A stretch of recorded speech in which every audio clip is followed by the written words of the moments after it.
What's the good word, Josh? Your boy DKB here. So, just catching up on a lot of the stuff that's been going on from the NFL annual spring owners meeting, which I believe is the same meeting from last year around this time, where we thought we were going to finally have Odell Beckham Jr.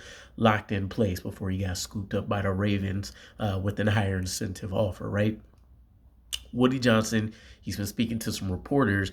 Zach Wilson obviously came up as a topic, and Woody Johnson kind of did an about face, right?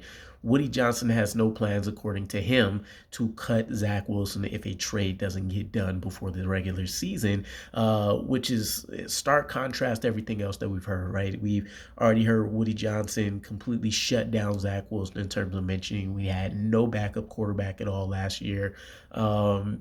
He's kind of mentioned as part of this interview that he believes Zach Wilson has all of the qualities and traits to be a starting quarterback, but honestly, he just needs to sit down somewhere, be able to observe, really hone, and do the rebuild that we thought we were going to get in 2023. But he thinks that needs to be with the new team while leaving an avenue open to say that maybe something can happen with the New York Jets, at least just in terms of him staying in 2023, right? Now, there's a lot of arguments about what we're going to do in the draft, whether we'll pick a quarterback. There's been rumors about us potentially eyeing somebody at 10. Otherwise, we'd expect a day 3 guy, right?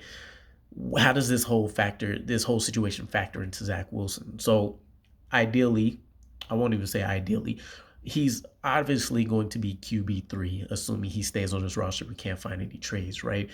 There's also been a bunch of interesting reports combating everything else that we're kind of hearing, right? I just seen Ian's video where he mentioned Mike Florio says the Jets already have multiple offers on the table.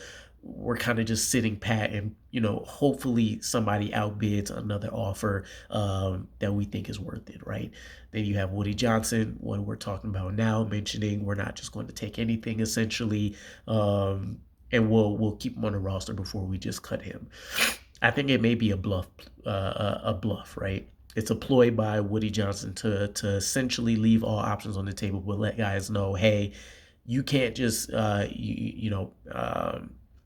pan out the rest of free agency, see if something else falls out that's a value deal for you, or wait till the draft or after your draft, right? If you can't make something happen before April 25th, which I believe is day 1 of the draft, then it is what it is. Zach Wilson remain a New York Jet.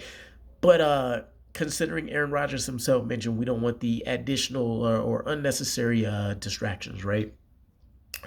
I don't think it'll be the firestorm that it was with us signing Tyrod Taylor now, but I can see the consistent questions that will come up. What are we seeing from Zach Wilson in practice?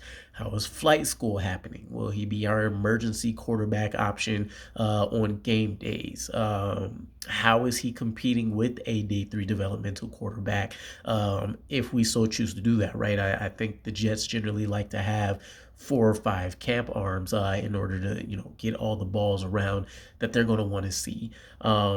Probably best to just avoid that whole situation. But I don't know, guys. Personally, get Zach Wilson out of here. Yeah, I think the boldest move that they should take is following along the lines of what the Broncos did with Russell Wilson. It's not going to be that detrimental, right? We'll get just under a $12 million dead cap hit for it, but to just not have to deal with that entire situation, and Aaron Rodgers was still he'll still love it, right? That's still his guy. It's one of his boys. But you don't just watch somebody fall to pieces like we saw with Zach Wilson last year and not have some change of thought potentially, right? So I don't know. I'll leave it at that. You guys let me know what you think. Is there a world where you think we should absolutely keep Zach Wilson if we can't get anything better than, let's say, a day 6 pick or a round 6 pick, excuse me? Or do you think we get him out of here by any means necessary? I'll catch you guys again. Peace.